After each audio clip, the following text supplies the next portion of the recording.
দুটো পা তোলো তাড়াতাড়ি।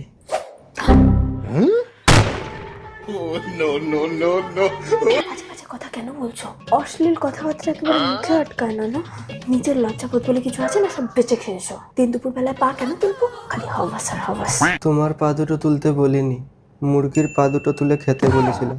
মুরগির পা? তাই বলো, আমি কি নাকি ভেবে ফেলেছিলাম মুরগির পা। Few moments later. এই নাও কলা খাও।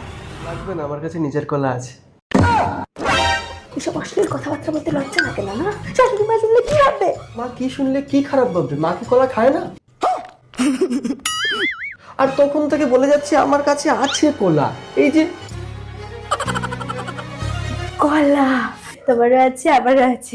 আমার মনটাই সারা নোংরা একেবারে, যা বলো আমি ডবল মিলিয়েই ধরি। আর